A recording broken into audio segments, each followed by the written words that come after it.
بسم اللہ الرحمن الرحیم۔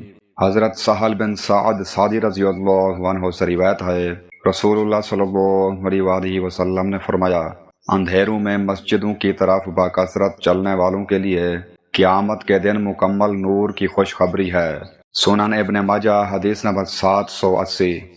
اس حدیث میں فجر اور عشاء جیسی نمازوں کے لیے اندھیرے میں مسجد جانے کی فضیلت بیان کی گئی ہے۔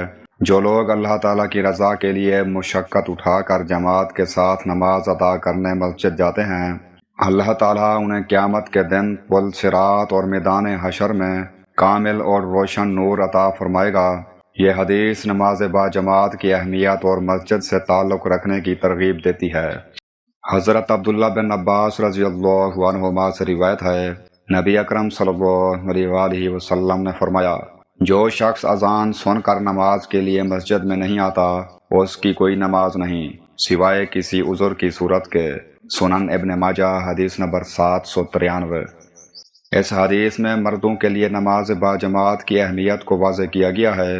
جو شخص مسجد کے قریب ہو، اذان سنے اور کوئی شرعی عذر جیسے بیماری، شدید خوف یا مجبوری نہ ہو، پھر بھی جماعت میں شریک نہ ہو تو وہ بڑی فضیلت سے محروم رہتا ہے۔ حدیث کا مقصد مسلمانوں کو جماعت کے ساتھ نماز ادا کرنے کی ترغیب دینا اور مسجد سے تعلق مضبوط کرنا ہے۔ البتہ عذر کی صورت میں جماعت سے غیر حاضری پر گناہ نہیں ہوتا۔ حضرت ابو ہریرہ رضی اللہ عنہ سے روایت ہے، وہ کہتے تھے کہ رسول اللہ صلی اللہ علیہ وآلہ وسلم نے فرمایا، میرا جی چاہتا ہے کہ اپنے جوانوں کو حکم دوں کہ لکڑیوں کے گٹھے اکٹھے کریں، پھر میں ان لوگوں کی طرف جاؤں جو اپنے گھروں میں نمازیں پڑھتے ہیں حالانکہ انہیں کوئی عذر نہیں ہے، اور ان کے گھروں کو آگ لگا دوں۔ سنن ابو داؤد حدیث نمبر 549۔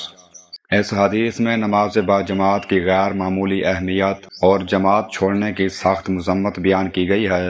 رسول اللہ صلی اللہ علیہ وآلہ وسلم نے بطور تنبیہ یہ فرمایا کہ جو لوگ بغیر کسی شرعی عذر کے مسجد میں جماعت کے لیے حاضر نہیں ہوتے وہ سخت وعید کے مستحق ہیں۔